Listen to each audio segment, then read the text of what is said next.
fuck that. Start your own firm, leverage it, pay somebody in an advisory role, meet people, call a couple PAs. Hey, I'll give you 20% and let's make a contract up and have them there to help you out, man. It's not fucking rocket science. And that's one thing that irks me, man, is when everyone makes it like they get on their fucking high horse, like they're God's gift to claims. And no, man, it's not rocket science. There's 10 different ways a claim can go. Once you learn those 10 ways, man, it's easy. What's up, everybody? Welcome back to the show. My name is Vince Perri. I am your host here, exit advisor, business broker, and serial entrepreneur.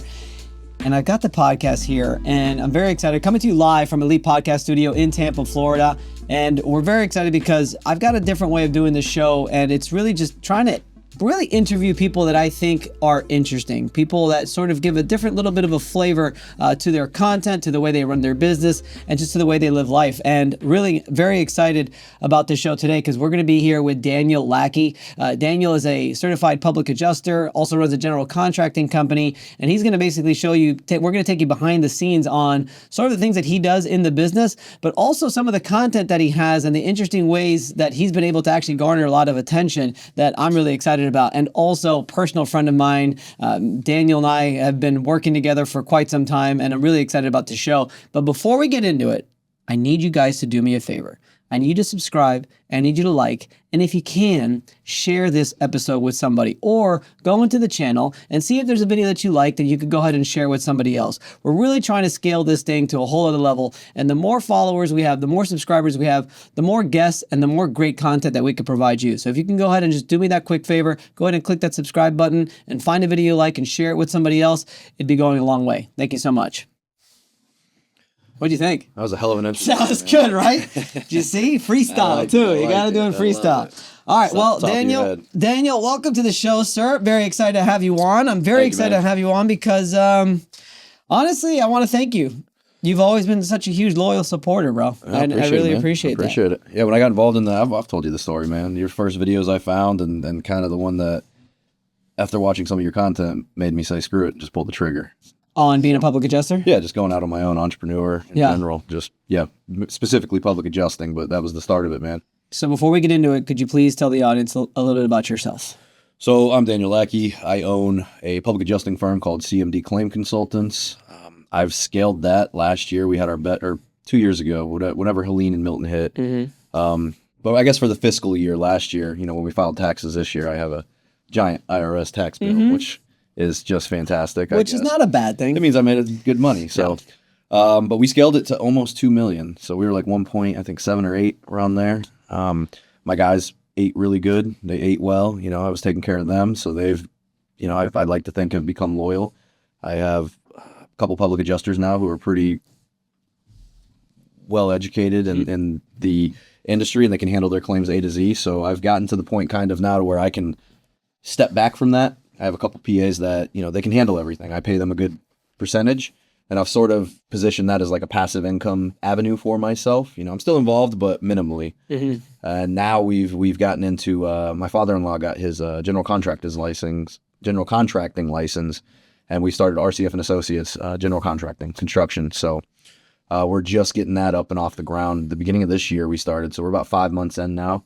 And last week we actually landed a big commercial job. Congratulations. So it's huge, man. That and the claims we've been working on the claim side have just been bigger claims. I remember when I first started, man, I was signing $10,000, $20,000 little water claims, and now I'm doing giant fires, giant collapse claims, doing giant commercial jobs on the GC side. So, but yeah, it's that's kind of what I do. Kind of trying to, I guess, position it as your home solutions expert. If it has 4 walls and a roof, we can do it. If it has a claim on it, we can do it. If it needs remodeled, we can do it. If a flood hits and it needs gutted and torn out and remodeled, we can do it. So that's kind of our business model there. I think it's a good move. Yeah, and it breaks up the monotony. So I have ADHD very badly, so I get bored of doing the same thing every day, just the sitting at a computer screen. I like to be out in the field talking to people, dealing with homeowners, doing inspections, but then there are times where I just want to be in the office by myself for a week. So it's good to get the best of both worlds. You just told me before the show that you're an introvert, that you don't like to talk to people. I don't. But you just said that you like to talk to people. with work. Like when I hate, so here's the thing, and my wife knows this, I hate small talk. Like if you ever go to an event with like your wife invites you and all the other husbands are there and there's just nothing to talk about. You don't have anything in common with them. So I guess it's a hit or miss. If sometimes you meet someone though and you guys just instantly click and there's a ton to talk about, those are great. But I hate forced, I guess, conversation. I was listening to a podcast yesterday and it was a marriage couple. And they've done all kinds of research on if you kiss your spouse before leaving the house, you actually increase your years that you live, something like that. Oh, wow. And then he mentioned also communication and, being raised in a community where there's a lot of communication and love. But then he also went to, actually, the more that you talk to strangers, the more you could increase your life years. Really? Yes. Okay. I talk to a lot of strangers, so it's a love-hate relationship, Yeah. I guess. It's I learned last year that I have a social battery because we had family that stayed with us the entire month of December. By the end of that month, man, I just wanted to be left alone for a month. Remember those events that I used to put on? I would stay home. I would always do those events on a Thursday or Friday. I would not leave the house for 2 days after doing those events. Yeah. Because it was so much Training. And I try to, when I see somebody or I meet somebody, especially those events where they're kind of coming to see me, they want to ask me questions, they want my attention, and I got to be all in for those 2, 3, 4 hours, like zeroed in, looking them dead in the eye and really listening to every single thing that they're telling me so that I could just be fully engaged. Dude, and I stuff. remember going to your events when I was first starting out. I'm like, watched your videos, and then I seen you advertising that you're doing an event. It was at Dave & Buster's over in Tampa. And I'm like, hell yeah, I get to meet Vince. I get to ask him some questions. And I'm sure I was just some young guy coming up to you asking the same fucking questions that the previous 10 people asked you.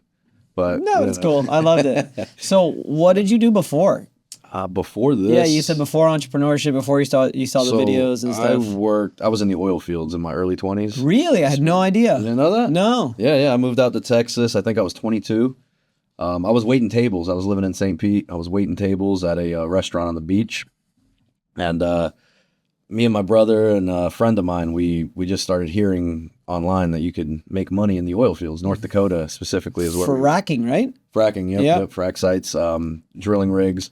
So we actually worked on the fracks, though. So we worked with frack fueling. So our job was to sit in these bobtails full of fuel and fuel up the equipment every couple hours. Honestly, easiest job I've ever had. But you banked too, though. It was good money, man. For I wouldn't say banked in hindsight. For being 20 with no kid, no wife at that time, it was good. It was good. I only know about that because I had an adjuster who worked for me, who was an independent adjuster, became a public adjuster, and he had saved enough money to be successful in public adjusting. Well, guess what? The money ran out, and he had 4 kids, I think. Wow. He had to stop working claims, and he had to go into fracking. He lived in Texas. Yeah, it's the only reason why I know about fracking and whatever I see on political stuff or news or anything like that. It was fun, man, because you get put in a man camp, so they house you. They give you a per diem every day, like $30-$40 a day for per diem. Or they'll feed you at the man camp, so you get lunch, breakfast, lunch, dinner. They would cater out on the frack site sometimes, or they'd have a food truck come out and cook food. So the money you make is just in your pocket for the most part. You get bills back home and then spending money. So tell me about the story of how you went from that into full-blown entrepreneurship. So that was kind of my first stab at taking a risk on myself. Entrepreneurship? I wouldn't say entrepreneurship, just taking a risk in general with life is when I went out to Texas. Yeah. Because we were going to go to North Dakota, but we figured we'd stop in West Texas and see if there was any work out there. So I sold everything in my apartment. I sold my couches. I sold I had a Ford Explorer, 1994 Ford Explorer back then, my little tank. Loved that thing. I sold that for like $1,500. Sold just everything we owned. We all sold, and we went out to Texas with, I think collectively we had like $8,000 in our pocket, and we just started knocking doors looking for jobs. Looking for jobs, not selling anything. No, you're selling yourself. We went out there with no jobs lined up, man. We just went out there with some money in our pocket. We were staying at a RV camp in a pop-up trailer, and it took you and your brother. Me and my brother and a friend of mine, yeah. And we all got jobs within 2 weeks, 3 weeks. We were working, and funny, it makes you kind of think like why people ever even get unemployment, right? Yeah. I mean, it works there, dude. If you're young and you're willing to travel and you're willing to make some sacrifices, you can make money out there, man. I don't have a college degree. I got my GED, dude. I dropped out. I don't know if I told you that or not. I don't think so. I never even finished high school. So, life, that's just how life worked out for me. I was young and I had to go out on my own. So, but if you're willing to put the work in and you're willing to take risks, man, there's money out there. And then when I got home, my wife, we started dating and she wanted me home more than once every 2-3 weeks. So, I came home and I got a job actually working for ABC Supply, the roofing distributors. Yeah. So I was driving their trucks because I had a CDL out in the oil field, and hated that job. Hated it. I mean, there's some cool people that work there, but I was miserable. I mean, I went from making like 100 to 150 a year, depending, to like 45,000 in a year. Driving trucks. Yeah, driving trucks. I thought they made good money. Ah, man, it was local truck drivers really don't. I don't know if things have changed now. Probably. It's a cross country, one, yeah. or if you're traveling, you're going in the oil fields, you can make good money. But it's not even so much hourly, it's the hours you put in. We were working 80, 90 hours a week out there. So that's where the good paychecks came from. You had no life. So, but when I got home, I was working for ABC Supply, and doing that, we were delivering roofing material. That's where I started meeting roofers. I was delivering their material, and me, I'm an introvert, but I know how to speak to people. So I started talking to some of these roofing owners, and eventually one of them said, "Hey, why don't you come sell roofs on the side for me?" So I said, "Okay, cool." So I started doing that on the weekends. I'd work Monday through Friday at ABC. And then this is actually around the time my daughter was born.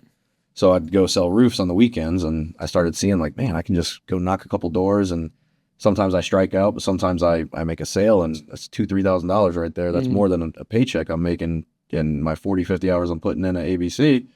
So I got with my wife, and luckily she was supportive. I said, "Hey, I'm going to go." Well, hold on. Let me rewind. Yeah. So when I was doing the roofs, I realized a lot of the roofing companies were selling them through insurance. So I started meeting adjusters, and it was kind of a trickle effect. So then I started talking to these adjusters, and one of them said, "Yeah, I made like 10K in a week." Another one said, "I made 20K in a week." These were independent adjusters for CAT. Like they were saying, if you go on a CAT event, you can make like 20K. So I talked to my wife, and I said, "Hey, I kind of want to get my adjuster's license." I looked into it. It's a 3-day class, and I'll get it put on these rosters, and if a storm hits, we get sent out and make some money. And here's the thing, though. I'm going to quit my job. We're not going to, we have some money saved up. So you're working, but I'm going to need some help until money starts coming in. She was cool with it. So I went and got the adjuster's license. And I don't know if luck was on my side or not, man, but the week I got my adjuster's license, a week after a hurricane hit. Which one? New Orleans. It was 2019, 2020, something like that. I don't know which one that is. Forget the name, but New Orleans. You're not talking about Katrina. No, this is the one that went up to Pennsylvania. It went all the way up, man, because we actually got sent to Pittsburgh for a little bit. Okay. So I got hired on with Pilot, and we went and to Mobile, Alabama. Me and my brother, we decided to team up on it. He got his license too, and we got sent up to Pittsburgh first, and we did like 50 claims up there. Dude, I didn't know how to write an Xactimate estimate. I didn't know anything. The only thing I knew was from selling roofs, like documenting damage there. What was the training like? Nothing. Nothing, right? Nothing. That's Absolutely nothing. Yeah. They put you in a 3-day class. No. That's to get the license. Yeah. I mean, what was the training like to actually go out and when work? When you go to Mobile, Alabama, they do like some orientation for like a day or two. Okay. And then they just say, "Here's 50 claims. Go. Here's it. You've got to schedule them." So it's sink or float, man. There were people washing out, just going home after a week. And if you don't put the claims in, write the estimate, and get things in a timely fashion, they're gonna let you go and reassign them to somebody else. So we did that for a while. We ran that storm, but I quickly realized I didn't want to be a carrier guy because they were trying to tell me what I could and could not write for. Because they were telling you to change stuff. Yeah, change stuff. Like I went out to a house that just was decimated, shingles missing everywhere. They're like, "We're going to write to replace 300 shingles." And me, I'm like, "No, that's bullshit. I'm writing for the whole roof." And I'm already arguing with the claims manager as the IA, who's pretty new. So then I started hearing about PAs, and that's when I started watching your videos.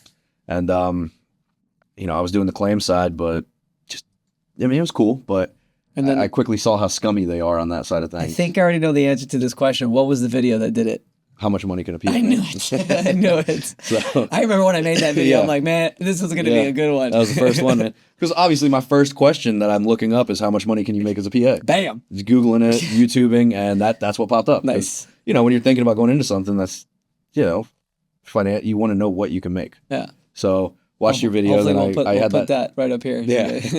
Had the same conversation with my wife of, hey, Look at this douchebag here. He says we can make this much money. I'm like, well, I made her watch it. I'm like, watch this. And she's like, well, how do you know that's legit? And I'm like, just trust me. I have a good feeling. It's in my gut. So I said, I'm going to go ahead and do an apprenticeship, whatever, try to learn under a PA. Got under this PA firm. Here, not the best experience. So I did a few months there, and then I just took the test, got my 320, and instantly started up my own firm. Okay. Everybody told me that was stupid. Everybody said, don't do that. Well, how long were you with the other PA firm? 6 months. That's something. Well, it was just front end. They didn't teach any back end. So they didn't teach anything. That was the reason why I created the channel too, is because of that. Is because the first company that I worked for, back then it was a year apprenticeship, and he just threw me out there. He said, just go sign claims. Like go work the claims, same thing, but just go sign them. Yeah. And I kept going back to the office. I'm like, I don't know what I'm doing. They're just like, just sign them, bro. If you have any questions, just like the people who worked in the office are like, just call me. I'll answer questions, but just go ahead and sign them. And it was a sales team. We had a board. And we had we were seeing who could win and get the most signed claims. But I like my money, and they were giving, I think, 30% of the claim when you sign it. I was making 33%. Yeah, and that's what you were making? 30. Oof. On the claim. So I said, no, this is because you were just signing basically. Signing, you weren't really doing working. The inspections, meeting with the adjusters, meeting with the engineers. Oh, you were working doing the front end stuff, but not the back end. Okay. So I'd never worked the back end of a claim when I started my firm. So what I did is I leveraged it. In those 6 months, I met a couple other PAs.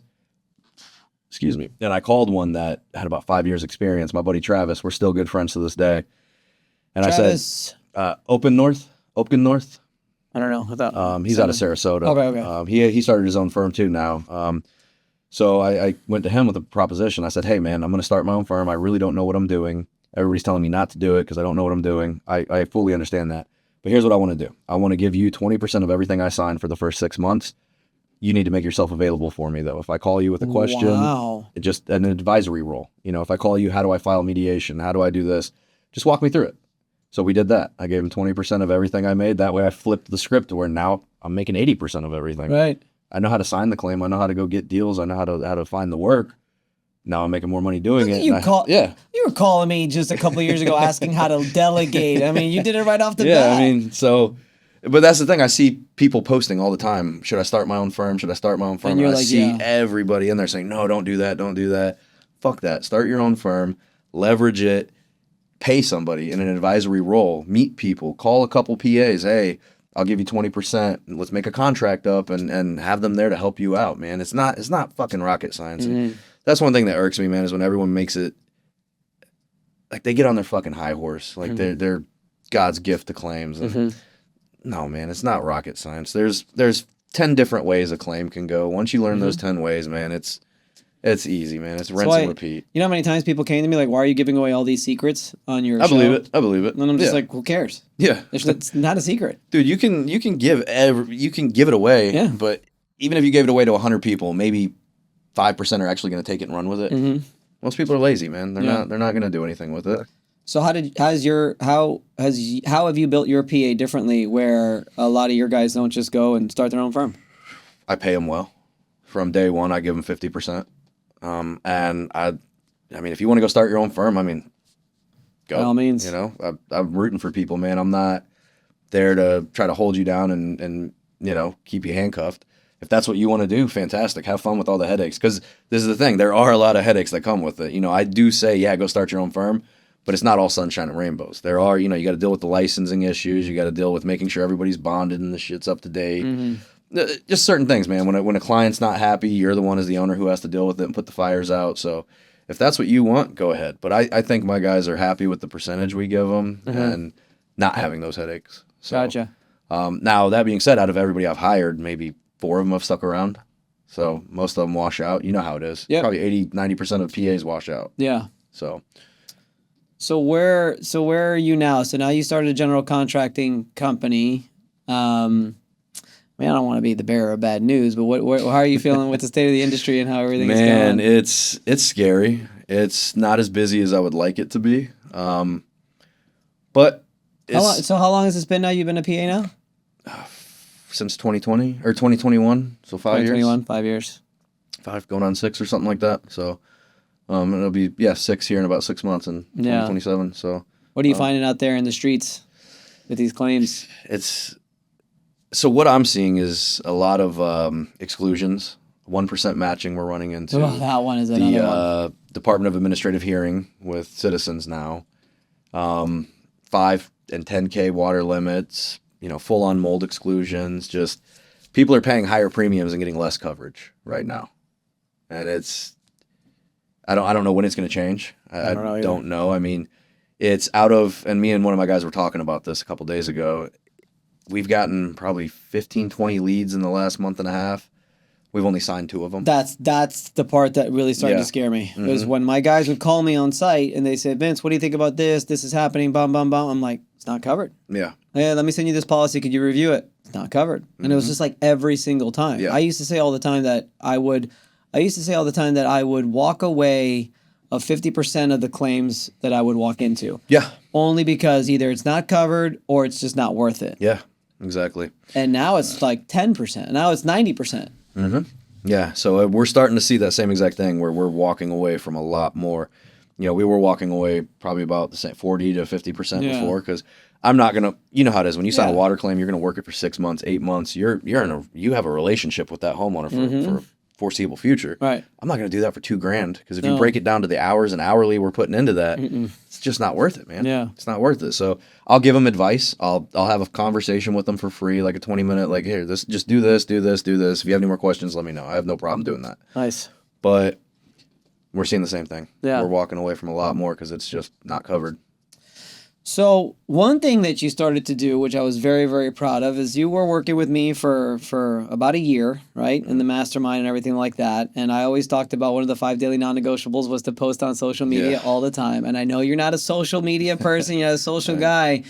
But I got to tell you, one of the reasons that I really wanted to have you on the show was because of your social media presence. Yeah. Dude, you have a presence. Yeah. I'm posting now. And I know you remember this, but I'll remind you. You remember the first time we actually met? It was at Dave & Buster's, I think. No. Then it was the second time at the Miami event. Oh, I do. Yeah. When you got fucking pissed off at me. I got a little mad. Because it was pouring rain or something like that. Because I was just like, I was trying to I'm like, where's everybody meeting? I paid like for all my guys to come down with me. Where do you get, because you fight now too. I don't know how long you've been doing it, but I just recently found out that you fight this weekend. Get out of here. That's awesome, man. Where do you get this like bad boy aura, bad guy in a way, like aura of yours? Because you have like a badass, I'm a lover, man. I'm a lover. I'm sure you are, but you're a little frightening sometimes. And I mean that with all due respect. Oh, thank you. I mean, I'm only 5'8", man. I don't know how frightening I can be. But where does that come from? Do you think it's like your upbringing? Probably a little bit of my upbringing. Yeah. Me and my brothers, we had a little bit of a rough upbringing. So we were a couple schoolyard scraps here and there, and I've been doing the training since I was a teenager, though. So just competing. I did some amateur boxing fights in high school. And then I've done jiu-jitsu matches over competitions for the last 5 years. I've been doing that. And then this Saturday I have my first kickboxing fight. How long have you been training and fighting? So I did it through my teens for about 4 years, and then what did you do in your teens? Was it like wrestling? Boxing. It was boxing? Boxing. Okay. Yeah. So I had 4 or 5 amateur fights back then around Tampa, so the Ybor area, Tampa area. And then kind of stopped doing it. What made you get into boxing? Just wanted to learn how to fight, man. Yeah. Wanted to protect myself, and honestly, no, all right, that's a lie. A couple of my friends got into it, and I was like, man, I'm gonna do it too. I remember my buddy George, he signed up for a gym, and I went, and then I started meeting some guys there. We had a little group of teenagers, and we all became best friends. We're still friends to this day. So actually, George and my buddy Gio I met at the gym are coming to watch me this weekend. Nice. George is coming down from Alabama to watch. Where's it at? Clearwater Banquet Masters. Can I watch? Yeah. I'll send you a link for a ticket if you want to come. Yeah, dude, send me a link. I'd like to support you, man. For sure. So you said rough upbringing. Anything there that you wouldn't mind sharing in regards to how you've gone through this path, and what's really, in my opinion, has built you into a man of, what's the word I'm looking for? But like a man of real integrity, but also you're just a tough guy, and you're able to really ride these storms through entrepreneurship, through MMA, through all of these things. I just like to see where that sort of comes from. I don't know if I can really quantify it. I know as a kid, I never met my father. Okay. So single mom household. Me and my mom aren't very close. So we've been on our own since I moved out at 16. Wow. So it was, I remember just it being rough, man. I remember I was homeless at one point, like 17, 18 years old. I was homeless. Wow. So then I met my wife, and she was a godsend. She's the one that really kind of like, I don't know what the fuck she saw in me when I was a homeless 18-year-old, but that's when you guys met? Yeah, that's when we met. Yeah. You guys have been together for a long time. We met in 8th grade. Yeah, we were friends then, and then we started dating when I was like 18 or 19. Dated for like 3-4 years, broke up. I went to the oil fields, and then we got back together and got married. That's amazing. So, but I don't know, man. Just been fighting my whole life, man, for anything I ever wanted. If I wanted something, I had to take it. I never had anything given to me. Never had anything handed to me. From saving up money, buying my 1994, Ford Explorer I was telling you about, to, getting my first apartment. I did everything on my own, man. With obviously the help of my wife from here and there pulling me up, but both of us had to put work in, man. Had to earn everything we've had. So. You have a daughter. How old is she? She just turned 6. Yeah, I have a boy. He's 4. 4? Okay. How does that have an effect on the way you parent and bring her up? I just want my daughter to feel loved, and I want to give her everything that I never had. Because I remember being that little boy who was like, man, nobody wants me. So I don't ever want her to feel like that. But it's kind of a slippery slope, because I also don't want to spoil her to the point to where she's some ungrateful, snobby teenager either. Right. So, which I'm sure you watch social media, you hate that. Yeah, I do, dude. So she has chores. We have standards in the house. That being said, I'm very lenient. We have a very open relationship with each other. We banter a lot. Like, we joke back and forth. Like, I'll fart on her and like be like, "Ew, Mia, what did you do?" Like, "That wasn't me." And like, we're just very banterish with one another. Yeah. My wife as well. So we're always joking and laughing, but I'm the loud one in the house, so I just speak loud. So, but it's that's kind of how we parent, man. I just love her and do stuff with her, spend time with her. So whether it's going to the park or just even going for a walk or going swimming in the pool, just spending as much time with her as I can. You bring a different edge to your content that I notice when you finally went all in. Yeah. Like, there was a moment, I don't know what video it was, I don't know when it was, but I probably commented, I might have texted you, but there was a moment where I felt like you hit your stride. And I know you don't post as nearly as often as I do, but you try to post pretty consistently. But there was a point, and I think, do you know what I'm talking about? Again, I don't know. I think so. I think I remember. Did you feel like there was like a point where you're just like, bam, like you just started saying fuck, and you were just like yourself, and I was just like, okay, this is awesome. At first, I was doing the captions, and I was having ChatGPT write a script for me, and I was doing the overlay script, and I was reading from it. And you bailed on it? It just felt robotic. Yeah, I'm over it too. I don't do I was just like, man, anymore. I can't. So I just put the camera on, and I just started talking. And then I'd just edit out like gaps of, like, if I lost my train of thought. And it just flowed a lot more naturally. I said, you know what?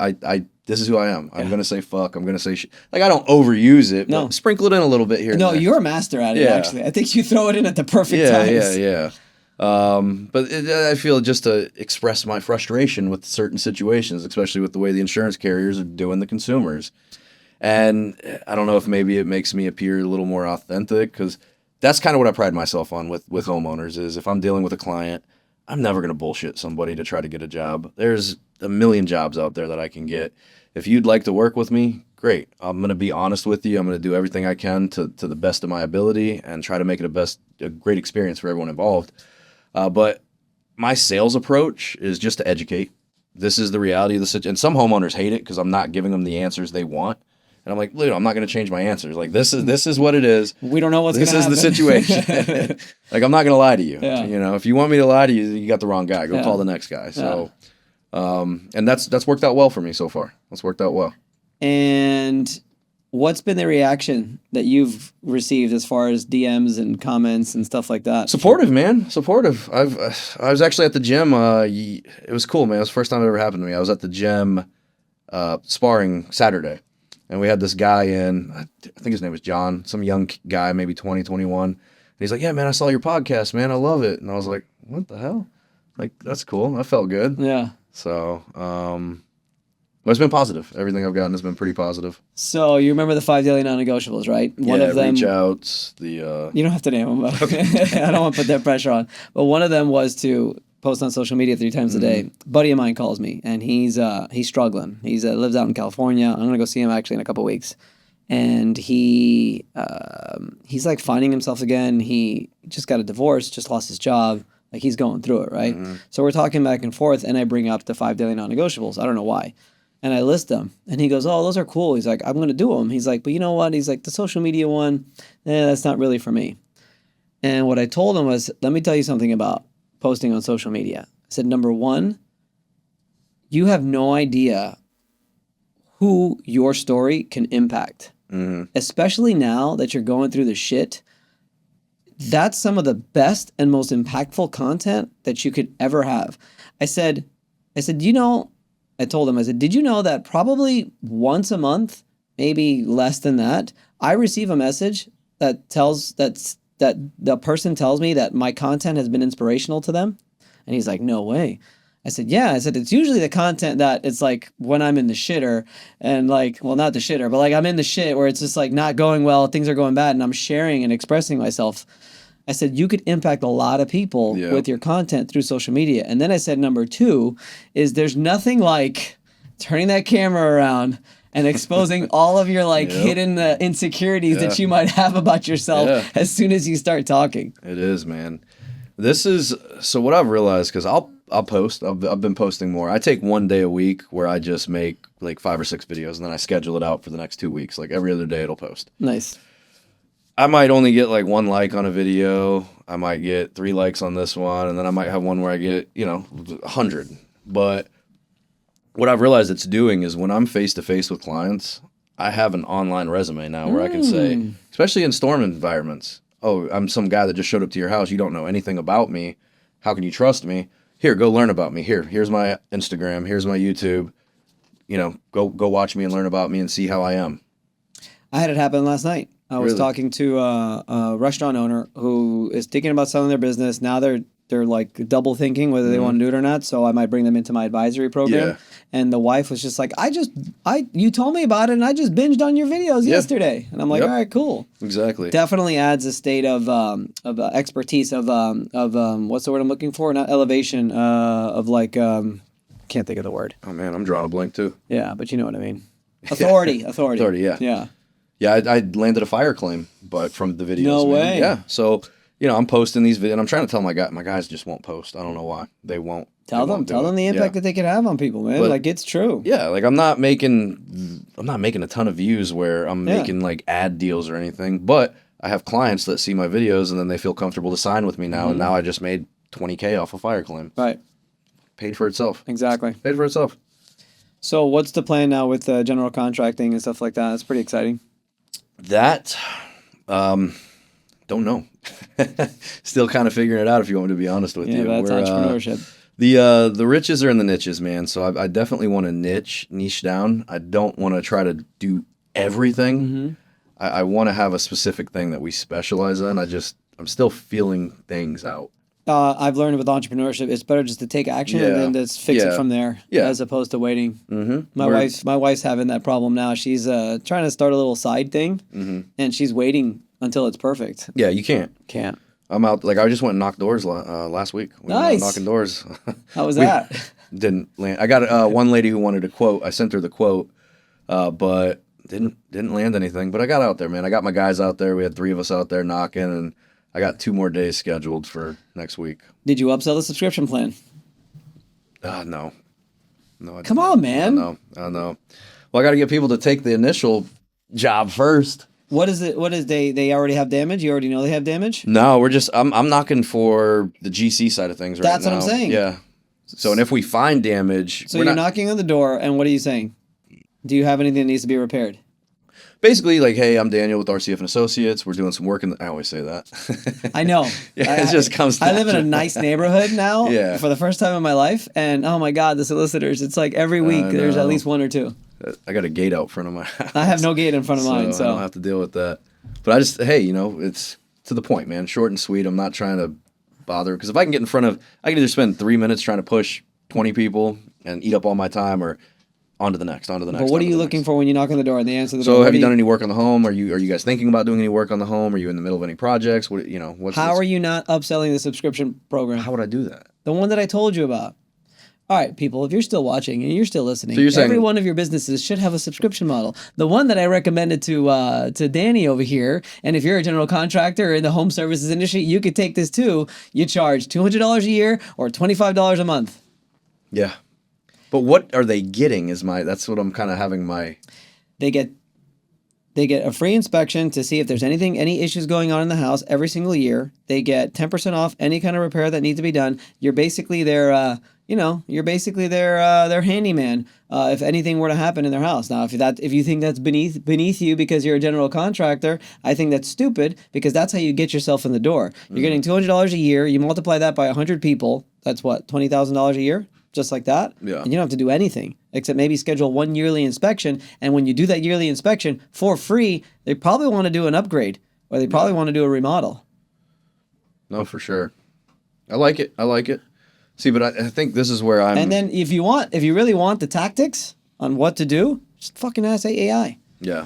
My job is to make you believe that it's actually a good idea to do it. Yeah, So when they shut the door, say, hey, look, that's okay. You have nothing to do now. This is a program that we offer. It's just $200 a year or $25 a month, where we can come and we can do any kind of repair, especially elderly people that don't know how to do it, or morons like me that only knows how to glue stuff or hang a frame on the wall. Yeah. Like, if I could have somebody that I could rely on, that I can call on to come and do a job for me, and you offer 10% off.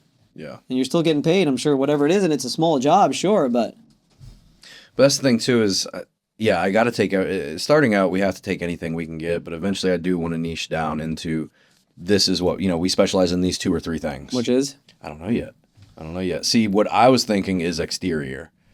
I like the exterior side of things because, think about it. When you tear out a homeowner's bathroom, or you tear out their kitchen and you're inside their house doing work, there's a... Oh, yeah, they're without a kitchen. Yeah, they're without a kitchen. They're rushing. Hey, when are you going to be done? When are you going to be done? When you're outside doing windows, doors, siding, or putting an outdoor kitchen in the backyard, and pavers, doesn't really matter. It's a little less stress. And they're not as, I guess, what's the word I'm looking for? They notice any little imperfection on the inside of the home, So you're trying to do the exterior stuff. I think I like the exterior. Could have a maintenance program as well, because of the cracking and stuff that goes on. Don't get me wrong. If someone calls me and says, hey, I need a kitchen remodel, I'm not going to say no right now. We have the subs. So when you're knocking on these doors, you're asking if they have any exterior stuff. I'm targeting exterior, but if they said, yeah, I want to do my kitchen or I want to do my bathroom, yeah, we'll go have a look. We'll get measurements. I'll draft you up a quote, and if you want to go forward, we can get somebody out here and get this started. We offer financing, so we'll push it. Chat with AI and see if you could come up with something that I need some marketing material for that, though. Something tangible they can hold in their hand. But that's like a credit card machine. Just take their credit card. That's what you need to do. Here, boom. Just pay me. Yeah. Pay me. Well, Danny, I really appreciate you coming on the show, man. I wanted to get to know a little bit about you. I definitely learned stuff about you I didn't know before. A little bit, right? Yeah. I do appreciate your time. Is there anything that you'd want to add here? How long has it been? About almost an hour. Has it been an hour already? Yeah. Oh, wow. Jesus. What about you, man, with your business? How's the... It's going well. I've got 6 clients in the advising side. I'm going to launch the community again next month. Okay. It's going to be the 3rd week of June, and then from there on, it's going to be every Wednesday at 11 a.m. And I'm just going to be teaching about, really, my goal is to help business owners understand to not look at their business like a business where they make money, to look at their business like a piece of real estate. Yeah. Like an asset. Grow equity in it. Like, have it appreciate over time. And you have to put the work in for about 1 to 3 years, which is what you're doing now. But you want to get to a point where in 3, 4, 5 years, where it's running on its own, Where now you have it running on its own. If it's running on its own, you've got good systems and processes, you've got good people that are working for you, and you're spending time scaling it. By then, it becomes very valuable. Yeah, yeah. Rather than just creating a job for yourself. Exactly. That as you want to exit, you're. And then in 3 to 5 years, I don't care if you start the business today, like you have an opportunity to exit after 5 years. You could either sell it for a lot more than what you actually put in, which is great, that's a win, or you could now, it's a self-running machine. Go start another business or open another branch or buy another business. My favorite thing is that if you have a general contracting company and you buy a plumbing company, that's an add-on to your business. Yeah. If you're a general contracting company and you buy some kind of manufacturing company, now you don't have to order the manufactured parts or you own that company. You add it as an add-on, but you have to build the initial first business first before you go ahead and do that. I have a good buddy of mine in Miami. He's got 7 businesses in his portfolio. That's what I was about to ask is do you see people that have multiple businesses? Yeah, that's what Cody Sanchez does. That's what they all do. See, I want to pick your brain more about this, man, like lunch or something, because that's what you want to do. But there's a way to do it, and you have to like be very, very prevalent every single day that's what you're getting towards. You have to have the goal from the end. The roadmap. The general contracting company is great. You can have that forever, but have it so that you can go ahead and you can explore other things. Well, that's my goal. Is I want to exit everything eventually. I don't, Dude, you can't you can't sit still for more than 5 minutes, Danny. What are you talking about? I want to exit everything, man. Oh, because you told me you want to go to the mountains and stuff like that. I want to spend my life, man. So my goal, I want to retire by like 55. And just you ride will into the be sunset. So bored. Right into what sunset? You're gonna live until you're 95. That leaves I'll fill my day years. with stuff, man. Golfing, fishing, kayaking. It's the wrong mentality, bro. I don't know. Help, like I don't know, volunteering. I don't know, something. If you find so that's another thing that I do. Maybe coaching. I like the consulting is good. Consulting would be great. I'd like to live my life on my terms. I guess. You are not sit around and watch reruns of Everybody Loves Frasier, but just be able to